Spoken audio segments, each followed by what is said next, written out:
Next question, question number 169. This problem is related to the radius of gyration, or radius of gyration generally we call. Radius of gyration is the effective radius of the rotating object. It is the distance from the axis of rotation to the given point where the total mass of the object you are taking it as a particle. So if you take a rod, I am rotating about the center of mass perpendicular to the axis. The moment of inertia formula for that is ml square by 12. Any moment of inertia can be written as mk square. Any formulas for any object. Moment of inertia, in terms of the radius, physical dimensions, formula can be different. But this formula do not change. I equal to mk square is applicable for all objects about any axis we can take. So depending on the axis changing, moment of inertia changes, I changes, k also changes. Moment of inertia, radius of gyration depends on the distance of the particles from the axis of rotation. Only position of the particle axis of rotation is effective radius. K is nothing but radius dimension formula means length only. Dimension formula we have to take. Units are meters we have to take. If you take the rod or any shape, we can take the object. Mass is distributed over all places. But if you consider the total mass as a single particle and kept at distance equal to k and rotate about the same axis, we will get the same moment of inertia as the total whole object. That distance is called as a radius of gyration. It is the effective radius of the rotating object, you can simply remember. And radius only, units are units of radius. I is equal to ml square by 12 is moment of inertia of the rod about the center of mass perpendicular to the length is the axis you are taking. Then I equal to mk square also. You are asked a question in this question, what is the length of the rod? K is in terms of the k you have to mention. Ml square by equal to mk square, mm cancels, k becomes equal to, L is equals to 12 into k square. 12 into k square, but L square is the root. If you remove this square, L square is equals to 12 into k square. L you are asked to find out, so k root 12. K 12 we can write as 4 into 3. Root 4 is 2. 2k root 3 is the answer. So any moment of inertia you can write equal to mk square. And you need to remember the moment of inertia of the regular bodies of the rod, solid sphere, hollow sphere, and particles, and solid cylinder, disc, ring. These objects you need to remember. Ring and hollow cylinder, same. Thin hollow cylinder, same formulas. Disc, thick hollow cylinder, same formulas. Next, moment of inertia about one axis given means other axis. If you want to find out, we have to take the help of parallax theorem. That parallax theorem is moment of inertia about one axis. Any parallel axis is equals to moment of inertia to the center of mass plus mass into perpendicular distance between the two parallel axes. ICM plus md square you have to take it. If you want in terms of radius of gyration, wherever I is there, you can replace mk square. So mka square equal to mkcm. I equal to mk square means kcm square plus md square. Mm cancels now, you will get the expression for the radius of gyration for the parallax theorem. Perpendicular axis theorem means what? Three axes you are taking perpendicular to each other and a plate or any object. X and y, moment of inertia about x and y. X and y axis on the surface of the object you have to take, and z axis is perpendicular to the plane you have to take. Z axis itself becomes equal to ICM, it is. Iz equal to ICM, and according to perpendicular axis theorem, Iz is equals to Ix plus Iy. For symmetrical objects like a ring, disc, and even for the square plate if you have taken, then Ix will be equal to Iy. These two will be same. So ICM becomes equal to 2 times Ix. That condition is applicable only for the symmetrical bodies about the center of mass like ring, disc, and even the square plates. And the radius of gyration for the perpendicular axis theorem is I equal to mk square. So what you get here is Iz is equals to m into kz square. Ix equal to m into kx square. Iy is equals to m into ky square. So kz square equal to kx square plus ky square is the perpendicular axis theorem for the radius of gyrations. Next problem is rolling objects. Rolling on the inclined surface or horizontal surface. Rolling solid cylinder is rolling down on inclined plane. Rolling objects on the inclined surface. Find final velocity v at the bottom. Starting from rest dimension means u is 0. Whatever the potential energy is then, that is taken as the total energy, initial total energy converted into kinetic energy. As it rolls down, rolling, friction is required for the rolling motion. Smooth surface simply skids, means only translatory motion will have. It has rotational motion plus translatory motion means we call it the rolling motion. As it comes down, the velocity increases. Both velocities, rotational velocities, translatory velocities, both velocities increase. And finally when it reaches the bottom, it has a final velocity v or final angular velocity omega. The total energy is nothing but equal to initial potential energy is converted into two kinetic energies. Kinetic energy translational plus rotational kinetic energy. Translational kinetic energy is half mv square, rotational kinetic energy is half I omega square. And v equal to omega or I equal to mk square. If you are substituting this, you will get the expression for this total energy which is supposed to be here in this potential energy is nothing but equal to half mv square into 1 plus k square by r square. In case if this is the translated kinetic energy, so total energy is equals to translated kinetic energy into 1 plus k square by r square. This part will be different for different object shapes. And if you take in this case we are given the solid cylinder. For solid cylinder, I equal to mr square by 2 about the center of mass. This is center of mass rotation, which is also equal to mk square. So k square by r square becomes equal to 1 by 2. 1 plus 1 by 2 is 3 by 2 you will get. So 3 by 2 into half mv square. 3 by 2 half mv square is supposed to be equal to potential energy mgh. mgh equal to 3 by 2 half mv square. And this 2 into 2 equal to 4. 4gh by 3. 4gh by 3 is v square. It is v square. So v become to root of 4gh by 3. 4 root 4 is 2. 2 may be taken outside. This formula's moment of inertia, if this is for solid, is I equal to mr square by 2 for solid cylinder. If they given the disc, same formula. If they give the ring or hollow cylinder, this is only mr square equal to mk square. K equal to r only for the ring and the disc, and also for the particles in circular motion rotations. So sphere, if you have given means sphere is having the lowest moment of inertia, and omega is minimum for the sphere, v is maximum. So different objects are released from the inclined surface. Which one comes to the bottom at the maximum speed, maximum acceleration, and less time taking is always solid sphere. Remember that one. Solid objects of the symmetrical same radius if taken means solid objects reaches the bottom at more quickly compared to that of the hollow objects comparisons. And among the solid cylinder, ring, etc., if you are given all circular bodies or spherical bodies, bottom comes is a solid cylinder. Always the solid sphere wins the race. It's called as a race rolling downwards. And acceleration for these circular bodies on the inclined surface is given by a equal to g sin theta by 1 plus k square by r square. Sin theta is equals to h by s. If they give the distance, how much distance traveled, and what is the time taken to come down, etc. Equation of motion, we can use the relation v equal to u plus at, s equal to ut plus half t square in all the expressions starting from rest. U is 0 here. So wherever a is there, you have to replace with this expression a equal to g sin theta by 1 plus k square by r square. If they ask in terms of the ratio, they may ask you total energy to rotation translated kinetic energy. Total energy between translated kinetic energy is 1 plus k square by r square. This part is different for sphere. For sphere, this part is 2 by 5 mr square equal to mk square. So k square by r square becomes equal to 2 by 5. That proportional to number constant it comes. That way the value will be different in the bracket portion. And rotational kinetic energy, if required, this total energy equal to this rotational kinetic energy half I omega square. You will get half I omega square into 1 plus r square by k square. It comes. Please you have to remember the formula of these two. Translation in terms of translational kinetic energy and rotational kinetic energies. They may ask rotational to translated kinetic energy for the same body also. Equating these two, we can get the expressions. Next,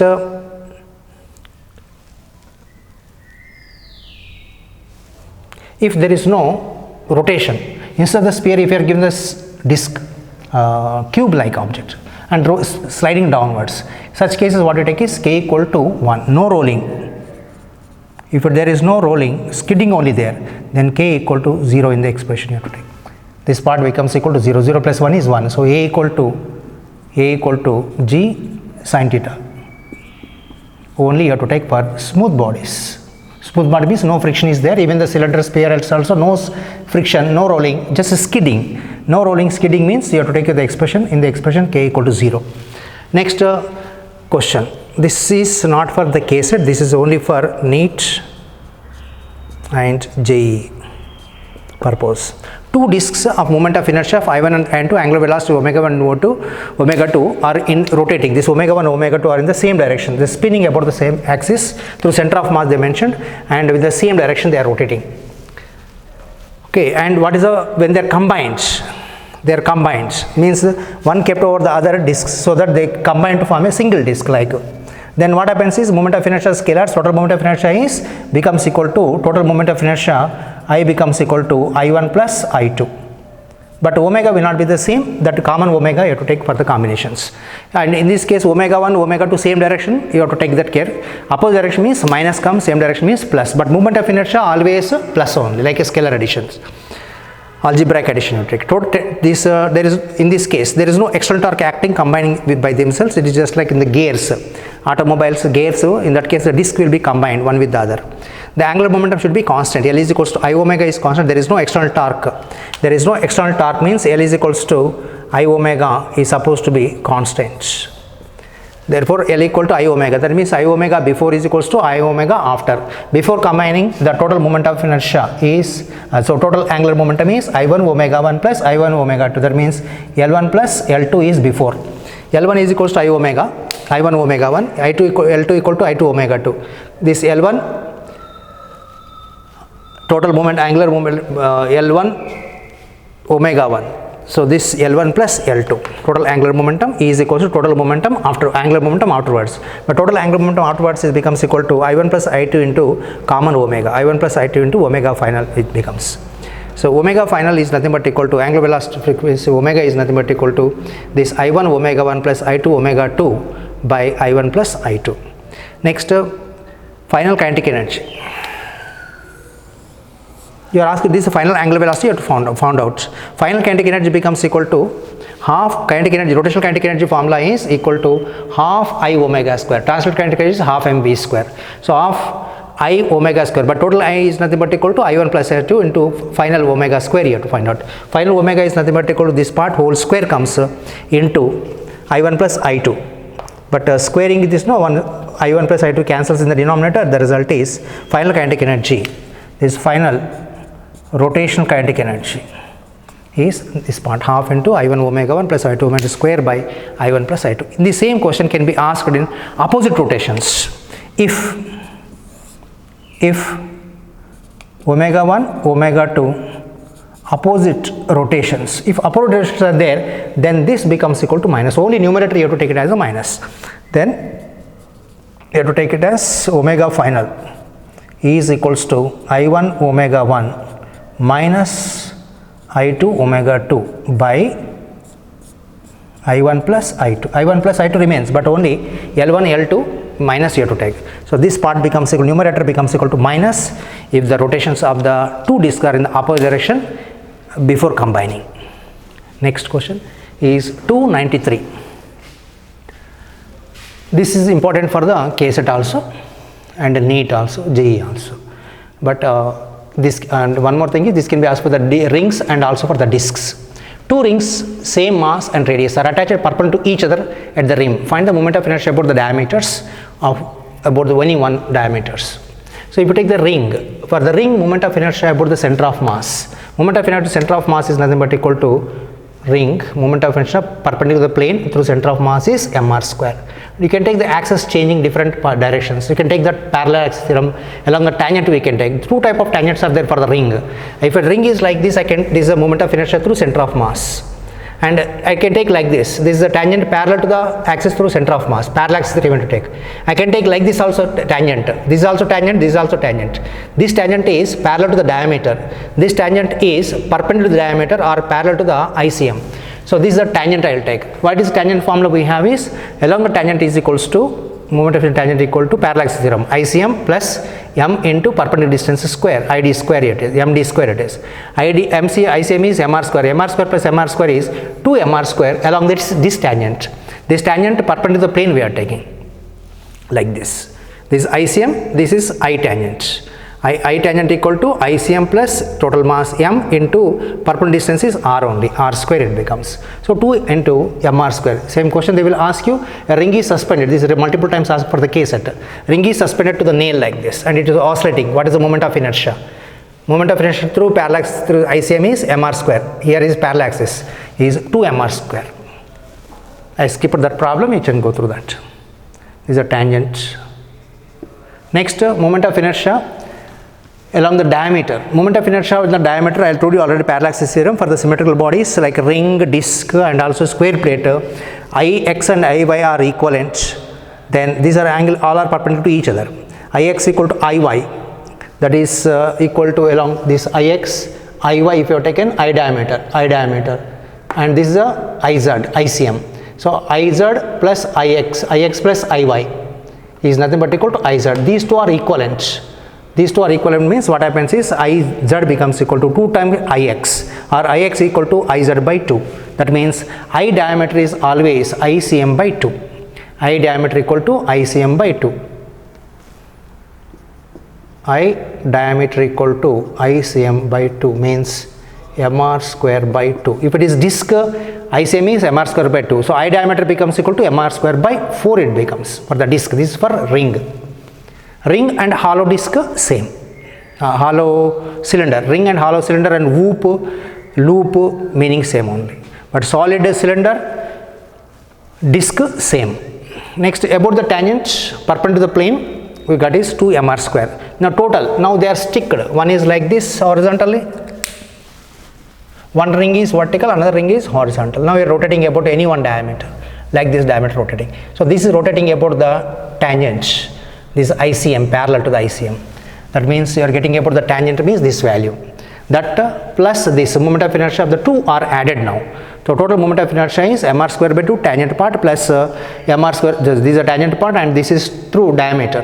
Diameter plus tangent part becomes equal to mr square by 2 plus 2 mr square is 2 to the 4 plus 1 5 by 2 mr square. This can be asked for the discs also. Please check up this properly. Next parallax and perpendicular already discussed.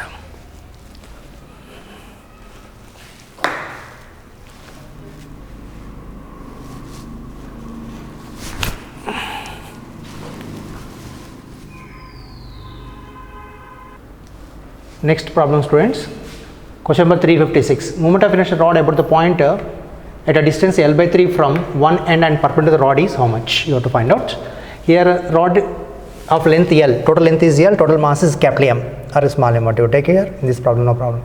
Moment of inertia about this axis perpendicular to the plane of perpendicular to the length of the ring rod through center of mass is ICM. ICM is equals to always ml square by 12. You have to remember this formula. And about the end point also you have to remember, about the end of the rod perpendicular length is ml square by 3 it is at the end. Moment of inertia minimum always about the center of mass. At any other parallax the moment of inertia is high only. And we take the help of the parallax theorem to find the moment of inertia, the distance equal to L by 3 from one end. Careful with the distance. They told the distance from not from center but from the end they told. About one end the distance L by 3 means total is L. From center of mass half distance is L by 2. L by 2 minus L by 3 you have to take. L by 2 minus L by 3 is L by 6 you will have. So the distance between the two parallaxes is nothing but equal to D is L by 6. Then you have to take the moment of inertia through parallaxes is parallaxes theorem. From parallaxes theorem Ia equal to ICM plus MD square plus M into D square. ICM is ml square by 12 plus M into D square. D is L by 6 whole square means L square by 6 square is 36. ml square by 12 plus M in L square by 36. Taking the LCM 36 you will get this is equal to 4 ml square by 36. The result is 4 ml square by 9 is the answer. They may ask you that cutting of the rod etc. You have to be careful when the rod is cut, mass is also reduced, but in this case mass will remain constant. But there is another problem here, mass rod is cut off, now we are rotating the rod. Now what happens in this case is L becomes total length becomes equal to L by 2 and rotating about one end. The moment of inertia of the rod about the end always, you remember that relation, I end equal to ml square by 3. ml square by 3 is more than ml square by 12. So new rod if you are taking one end rotation, one end is cut off, then mass becomes equal to m by 2, m prime you have to take equal to m by 2, L also becomes equal to L by 2 and moment of inertia about that axis becomes equal to end point now. Then the new moment of inertia I have to find out about I end after cutting of the rod, reducing the mass and as well as length. Next question 357. 3 identical rings here. Rings they are not spheres. Same problem is there with the spheres. Last time they asked with the multiple spheres. Procedure is similar, but to case set purpose they don't ask multiple spheres. May exam 2 or 3 they may ask. 3 identical rings are arranged stick like this and you are rotating about the axis AB like this. What is the moment of inertia? Total moment of inertia about the axis of rotation AB is the total moment of inertia equal to moment of inertia about the diameter of this first top ring plus this same axis becomes equal to tangent to the rings, the sideways like this rotation like this as rotate it. That means this is a tangent parallel to the diameter. This is parallel to the diameter. This is along the diameter only. So total moment of inertia is equal to moment of inertia the diameter plus moment of inertia along the tangents. So total moment of inertia IAB equal to I diameter plus I tangent plus I tangent. Two tangents are there for the ring. One is parallel to the principal, this parallel to the ICM. Another one is perpendicular to the ICM, means along the parallel to the diameter. Here I diameter is ICM by 2 for the rings, is mr square is ICM by 2 means mr square by 2, and along the tangent parallel to the diameter is parallax theorem, take it up. I tangent equal to I diameter plus md square, d itself is r, so that becomes equal to mr square. I diameter is mr square by 2 plus mr square by is nothing but equal to 3 by 2 mr square is I tangent. So total moment of inertia equal to sum of all the three moment of inertia is 1 plus 2 plus 3. These two discs have the same moment of inertia along the tangent, 3 by 2 mr square plus 3 by 2 mr square. This is along the diameter. Adding all these two, you will get as the result is 7 by 2 mr square. Instead of the rings, you may be given the discs. If they give the disc, means moment of inertia along the diameter is mr square by 2 already, and so along the diameter becomes equal to mr square by 4 it becomes. So you have to, this mr square remains same, but final result this is different. For spheres, if you have taken this, for spheres this moment of inertia is nothing but equal to, along the diameter itself is 2 by 5. If it is a sphere, solid sphere, is nothing but equal to 2 by 5 mr square is the diameter, first one becomes, and along the tangent becomes equal to parallax theorem to take. Parallax theorem is ICM, that is 2 by 5 mr square plus mr square plus mr square means 7 by 2, this becomes equal to 7 by 2 mr square. So moment of inertia this plus this plus this you have to take. So this question can be asked for multiple objects instead of 2 or 3, or they may be asked for single object also, can be asked for the rings, discs and even spheres. Generally asked is solid spheres, not hollow spheres, and if they don't mention solid or hollow, go for the solid only. Next 359 question number. Circular ring is rotating about center of mass with the angular velocity, initial angular velocity omega 1. Two particles are each of mass small m. Careful with this. Circular ring, mass is capital M. Symbols you have to be careful in this problem. Capital M. And small particles have the masses equal to m each. Two particles are attached to the ring gently without disturbing the rotation of the ring, without disturbing it, stopping it, just drop it onto that and sticking to the two ends. They can be sticked anywhere. Actually diametrical opposite direction, they generally they give the problems, and but it's not necessary, they can be sticked anywhere on the ring. But the distance from each particle from the axis of rotation from the center is nothing but equal to radius of the ring, that is r you will get. Next on the rim, find a new angular velocity. There is no torque, so angular momentum remains a constant. So angular momentum before equal to angular momentum after. Before only ring is rotating, that means this is L before you will get, and after rotation you will get L final. So moment of inertia of the ring only first is there, afterwards ring plus particles you have to take. For particles moment of inertia is simply small m r square. For the ring also moment of inertia is I equal to m r square. I before is nothing but equal to, before is equals to simply m r square. For this you have to take the total all m r square of the ring plus m r square plus m r square small for the particles also. So total moment, angular momentum before L is equals to I omega. L is constant, is supposed to be constant. Yes, so I1 omega 1 equal to I2 omega terms you have to take for the law of conservation of angular momentum. I before into omega 1 is equals to I before is only ring. Please omega 1 equal to I ring plus I particle into omega 2. So I ring is mr square omega 1 equal to mr square plus capital M r square. Careful with that. Particles is small m r square plus m r square into omega 2. R is same for all, cancels. The result final omega 2 equal to m by m plus 2m into omega 1. Same question can be asked for the discs also. Careful with that. Same question is there. One more, some other place you will find discs are there. When discs are given means instead of the rings, the moment of inertia formula is changed. It becomes equal to mr square by 2. For particles remains mr square only. Only for the disc moment of inertia changes instead of ring, this is mr square by 2. For particles is mr square only. This is also mr square by 2. This is small mr square remains same. Final result will change. You have to be careful with that relationship. Next 424. This is a simple problem. Theta is given as a variable in terms of the time in radians. Find the angular velocity at a time t equal to 2 seconds. So omega equal to d theta by dt. Differential form you take, differential of t cube is 2t square. T square differential is 2t and differential of t is 1. 3t square plus 2t plus 1. T equal to 2, substitution here, 2 square 4. 4 3 is a 12. 2 is a 4 plus 1. The result is 15 radian per second. Next 562. A rope is wound on a hollow cylinder. In place of this, they may be given the disc or just said cylinder, means you take it as a solid only if they don't mention which one it is. And even if the flywheel means also take the solid one. And pulled with the force F is equals to 30 newtons. They have given the data. Radius of the cylinder is 40. It is like a pulley on the old wells you will find.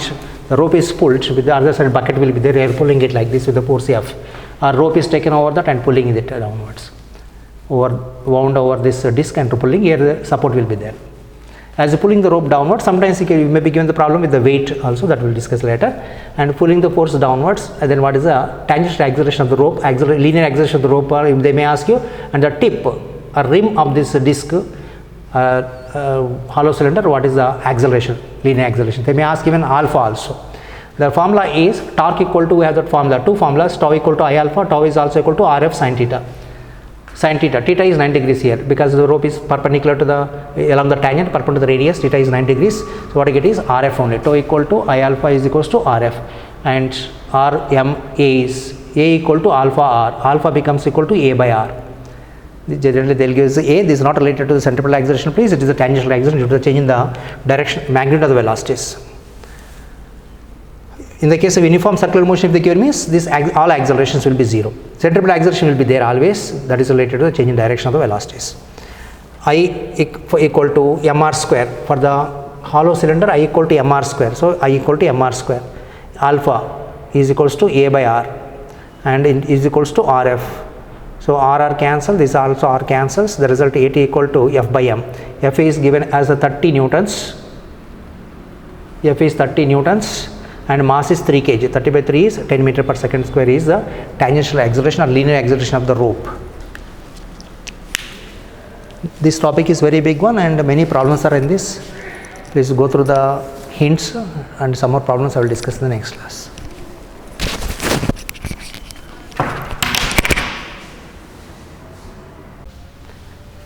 Next problem, students. This question number 559 related to the banking of the roads, railway tracks and cyclist bending at the road turnings. Even aeroplane while taking a turn it inclines by some angle with respect to horizontal. Even cyclist also at the level road, if he is turning taking a turn, it bends with respect to normal. If a cyclist is able to bend while taking a turn the centrifugal force, pseudo force may be due to inertia of direction, it will be pushed or skidding away from the center of the circular path of these roads. To avoid it, he will bend inwards only. Which side you are turning, that side only has to bend. Then the component of the normal reaction provides the necessary centripetal force for the person. If he bends in the direction, the normal reaction result into components. If this with respect to angle is theta, this is n cos theta and this is going to be n sin theta. N sin theta provides necessary centripetal force mv square by r. R is the radius of curvature. N cos theta balance the weight equal to mg. Equating these two relations, now what you get here is sin theta by cos theta is tan theta equal to v square by rg. This part is applicable for cyclist also. But for the banking of the roads, at the roads, four-wheelers cannot bend like cyclist can bend. Then in that case they inclined, already road is done banking. Banking means put more soil at one end than compared to the other end.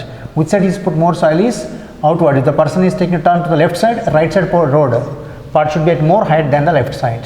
That means the person should bend or vehicle should bend inwards toward the center of the circular path of the road only. The radius of the circle is r and the speed of the vehicle is v.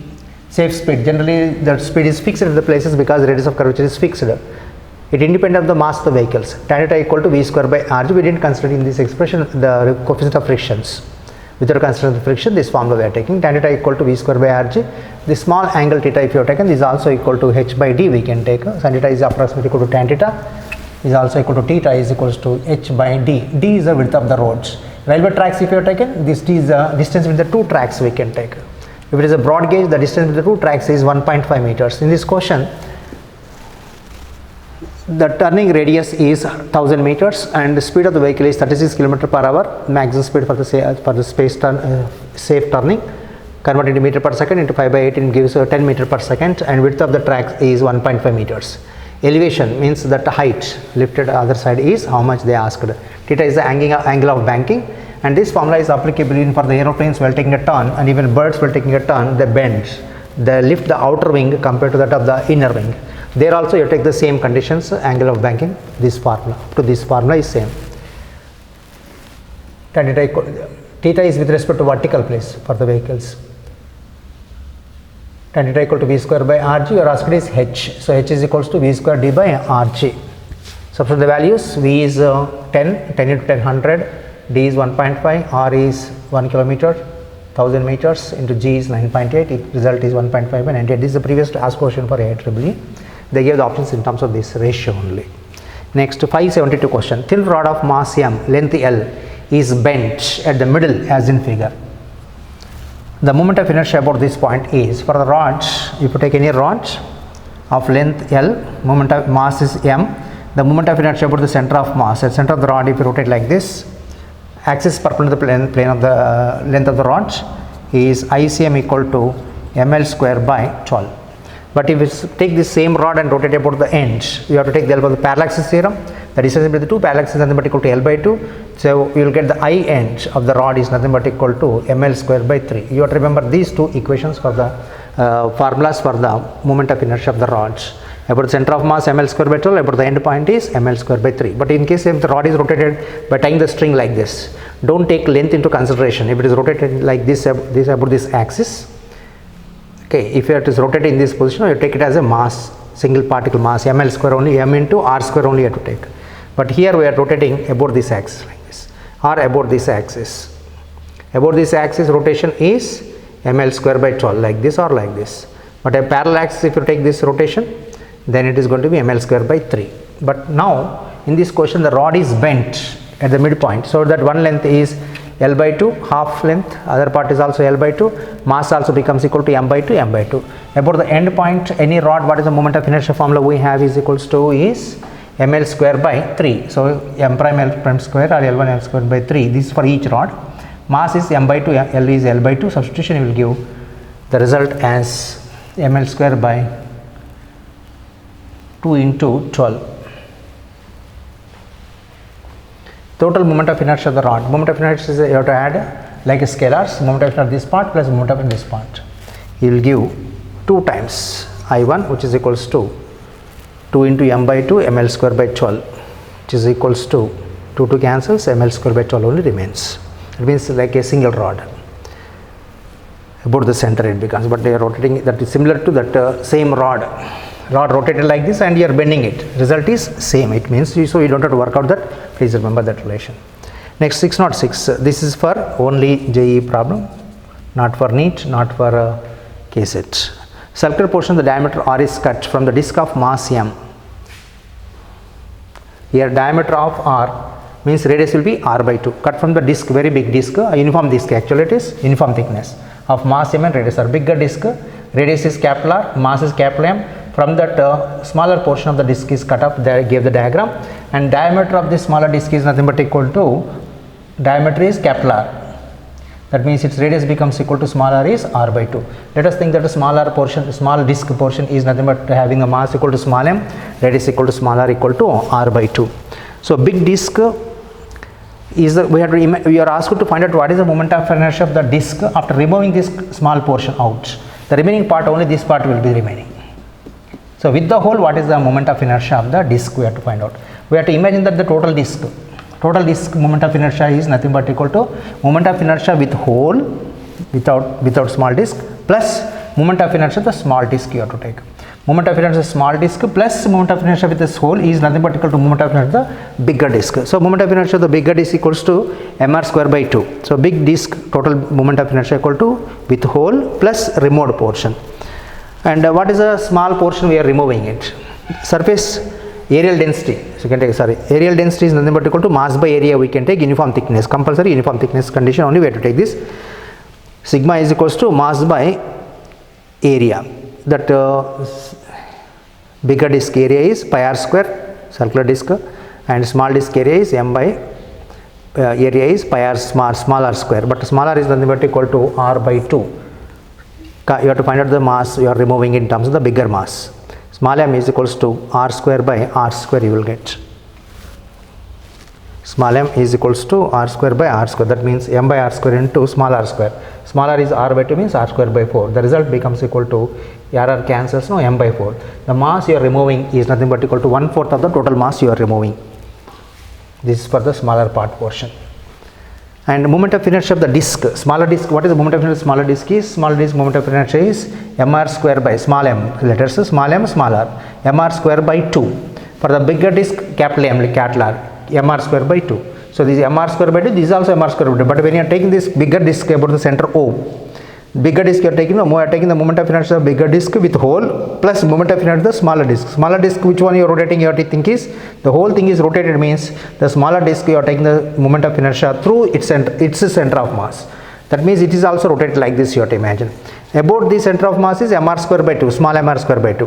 But about this axis, the small disk rotated around this axis like this. Then in that case, parallax is going to take the moment of inertia because of this relation. So what you get here is bigger disk moment of inertia is mr square by 2. This part you have to be careful. For the smaller disk moment of inertia about its center of mass is mr square by 2. But about point O, moment of inertia of the disk, this disk about this point O here to take, about this axis. Its whole plate is rotated like this. Sorry, you know it like this rotation. And rotating like this parallax you have to take for this, m is rotated about this axis. Then what is the moment of inertia of this small disk about point O? Imagine only the small disk is rotated about this axis. Then for the small disk, which is remote portion, moment of inertia is nothing but equal to by parallax theorem, ICM of this small plus mr square. This is ICM plus mr square, r is equals to r by 2. From this you will get the relation as ICM is mr square by 2 plus mr square is 3 by 2 mr square. Substitute the values. Small m is m by 4, small r is r by 2, square is there, r square by 4 it becomes. So 3 mr square by 4 to 4 16 32 you will get. Next what we got, this term is I big equal to I with hole plus I small remote. I small don't take only mr square by 2, you have to take the parallax theorem up to point O you have to take, not this O prime. So I with hole is nothing but equal to total value minus smaller one remote, which is nothing but equal to total is mr square by 2 minus 3 by 32 mr square. Taking the LCM of it and calculation, what you get here, the moment of inertia as 13 by 32 mr square.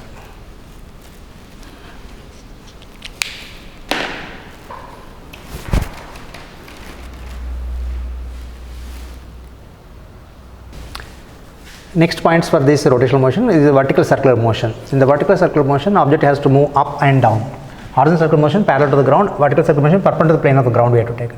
Take a stone and pendulum, you rotate in the vertical circle. As it goes upwards, the potential energy increases. As it goes upwards, potential energy increases, kinetic energy decreases. Total energy should be constant. At the bottommost point, potential energy 0, reference point, if you are taking this as point, reference point, at the point potential energy 0 means as it goes upward, the potential energy increases. What is the increase in potential energy is mg. Increase in potential energy is nothing but equal to mg into h. What is h is equals to is 2r. That means mg into 2r is the increase in potential energy as the object goes from bottom point to top point. Now the tensions as it goes upwards, bottommost point here given the velocity v1, as it goes upwards velocity decreases to v2 but height increases, and object requires a tension, which is the centripetal force provided compulsory required to keep the object in the circular motion. Tension in the string provides the necessary centripetal force. R is the radius we are taking here.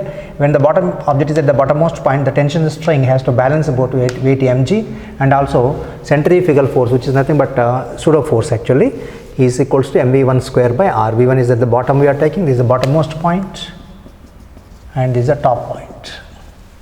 As it goes upwards, that potential energy increases. At the highest point, the minimum velocity required should balance, at least centrifugal force should be equal to weight mg. That means tension in the string should be greater than 0. We take it as equals to this T2 topmost point should be greater than 0, means taken as a positive. Greater than 0 means positive, it should be plus. Minimum condition we take is always conditions as equal to minimum, at least 0. 0 means the weight itself is equal to centrifugal force, then it will continue the path. Once it crosses this topmost point, it continues the path of circular motion. Otherwise what happens, it slacks, means string is slack means we lose. When it loses, the tension is 0. Just tension should be positive means more than 0 should be there. Tightness is required, tightness is the tension. Otherwise the stone whatever coming come here and falls below, before reaching the top one it falls downwards. It should continue the vertical circular motion means the velocity required at the bottommost point. Substituting these values, you will get bottommost point, the velocity is at least equal to root of 5gr, independent of the masses, or it should be greater than, it must be greater than root of 5gr. Neglecting the friction etc. If you take neglecting friction etc. Ideal cases we take is the minimum is 5gr. So you should, practical cases we should have more than that. and the tension at the bottommost point is mg plus mv square equal to 6 mg. By substitution of v1 you will get is equals to 6 mg at the bottommost point. It should be more than this. So minimum condition is nothing but equal to symbol is minimum condition is 6 mg. Next, topmost point. At the topmost point, as go now, the minimum condition, if you take tension equal to 0, then the velocity is root of gr. Greater than equal to minimum is root of gr, it should be greater than root of gr you have to get. So at topmost point you have to take the forces, no, centripetal force away, pseudo force, downward centripetal force towards the center is tension plus mg you are taking up. So mv2 square by r is supposed to be equal to T2 plus mg. T2 minimum condition if you take means mg itself is equals to mv2 square by r. The condition, minimum condition if you take, then you will get the relation equal to this v2 equal to root of gr. The relation between the minimum conditions, the top and most and bottommost point difference is equal to 6 mg. But in case if you have the tensions velocity more than this, then tension also increases, velocity, as the velocity increases, tension also increases, but the difference remains a constant. This condition you have to remember. Next, they will give the one velocity, you have to find out the other velocities for any other velocities more than this velocity. Critical velocities means minimum conditions equal to root of gr, root of 5 gr bottommost point. The aeroplane making the vertical loops, at the topmost point pilot is reverse direction, but he won't fall downwards, and because of the centrifugal force, enough centrifugal force, the condition is the bottommost point the velocity would be root of 5 gr. Automatically topmost point velocity is equal to root of gr will be there, more than equal to. If you take the bucket full of water and rotate in the vertical circle, topmost point the water won't fall down. Condition for the velocity at the bottommost point is root of 5 gr, top is root of gr. If the velocity is given here more than gr, for example you are given this as equals to xgr, then what is the velocity at the bottommost point you take is equals to is bottommost point, this is xgr, difference you check it up, the difference is equals to 4 gr is there. Based on that you have to check up the values. Sometimes they will give this as equals to, instead of 5 they may give more than 5, so like 6 gr, 7 gr, like that they will give you. Then difference should be equal to how much you are taking is this topmost point, 5 gr means this should be gr, so you have to add 4 gr. So it means bottommost point under root only, bottommost point plus 4 gr will give the topmost point. This addition will be always comparably equal. If this is xgr plus 4 gr will give the velocity at the topmost point. Similarly for the tension also, one tension is given means other tension can be found out by taking the difference of these two. What if the object is at any angle, what is the tensions and velocities? As the object moves upwards from the bottommost point up, it is going means by the height if it travels, the string makes angle theta with respect to vertical angle you are taking. Then the total radius is r, or string if you are taking means r itself is equals to length of the string we can take. Then height, this height raised is r into 1 minus cos theta you will get. This also you have to remember. Then the velocity you have to get, as it goes upwards the kinetic energy decreases, potential energy increases. Then the velocity at this point will becomes equal to this formula also you have to remember, v theta square, not for the k set please, other than k set these formulas are required. But this is required for the k set also. V theta square is equals to gr into 3 plus 2 cos theta. T theta tension at any angle is nothing but equal to 3 mg into 1 plus cos theta. But for k set they may ask for the bottommost, topmost point and 90 degrees also. So substituting theta equal to 90 degrees, you will get the expression for the tensions and also velocities. At the 90 degrees point, at this point, the velocity is nothing but equal to, at this V90 is root of 3 gr. Tension is cos 90 is 0, so 3 mg you will get. Next points, similar condition for the pendulum also way to take, but that we will discuss later. A level road and a bump on the roads, or a bridge, convex bridge and concave bridges. On the road sometimes the road will be bulged up or down. In such cases the cars going straight level road, the weight is acting downwards, normal reaction itself is the apparent weight equal to mg. This is a true weight you will find for the car and also persons inside the car. But when a car is taking going over the convex surfaces, circular surface you are taking, like road bump. In such cases, if you take it is a part of a circle, then centrifugal force is acting away from the center, that is a pseudo force, and the weight is acting towards the center of the earth, that means downward directions. Then mv square by r, this normal reaction is upward directions, so mv square by r plus n1, normal reaction, is supposed to balance the weight mg if it is still sticking to the surfaces. So n1 plus mv square by r equal to mg. N1 is the apparent weight, this itself is the apparent weight we take it as. This is the apparent weight is a true weight, this is the apparent weight.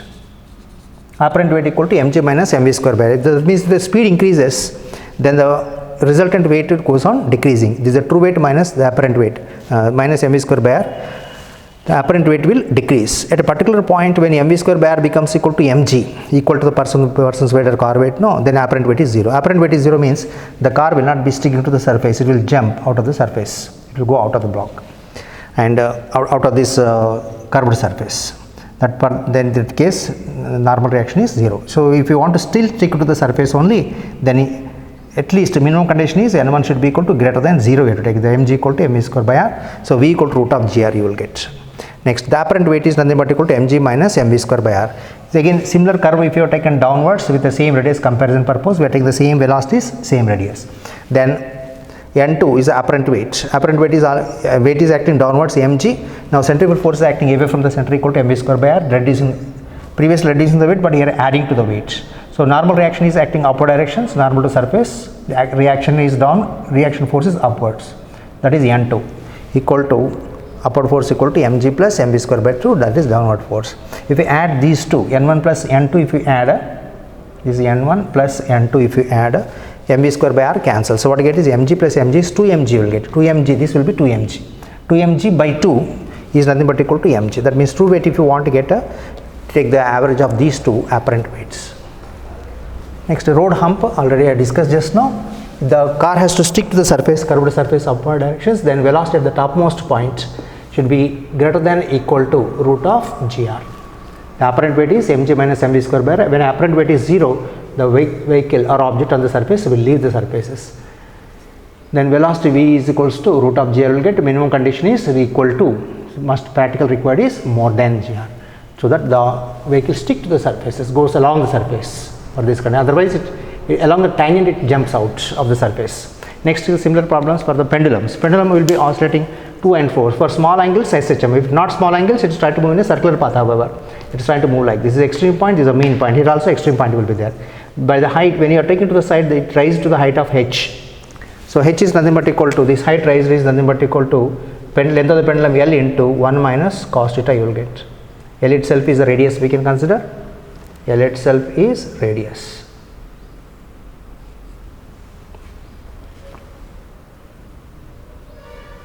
If release from here, the potential energy converted into kinetic energy, potential energy mgh converted into kinetic energy equal to half mv square. What is the velocity direction is along the tangent at the bottommost point.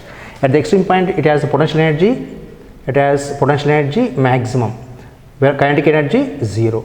But when it comes to the bottommost point, the kinetic energy, potential energy converted into kinetic energy. If you take this only as a reference point, no, potential energy 0. If you take the ground at some distance, no, potential energy will be there at this point, that is the minimum potential energy. Maximum, minimum we have to take, but this only reference point if you have taken, potential energy is 0 here, means height 0 here. Next, as it comes down, that it is falling through the height equal to h, potential energy equal to kinetic energy, then you will get the velocity at the bottommost point, half mv square. V square is equals to 2gl into 1 minus cos theta, or v equal to under root of 2gl into 1 minus cos theta you will get. Half mv square equal to mgh, it is a v square, please. Next, at the bottommost tensions at the extreme point, there is no velocity. There is no velocity means only weight component. Mg cos theta, mg is always vertical downwards, mg cos theta is along the length of the string, opposite direction to the tension, that is mg cos theta. Mg cos theta balanced by the tension of the string, there is no displacement here, but unbalanced force mg sin theta will try to pull it towards the mean point, that will make it to oscillate.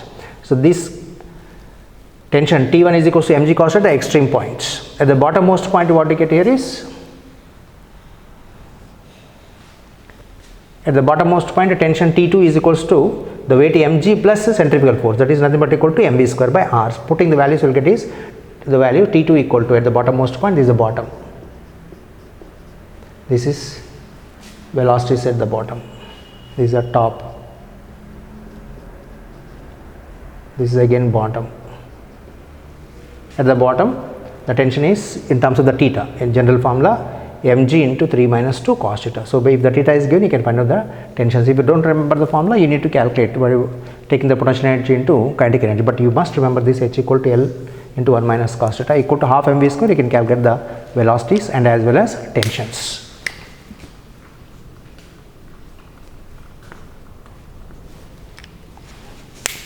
Okay, we will stop the topic now.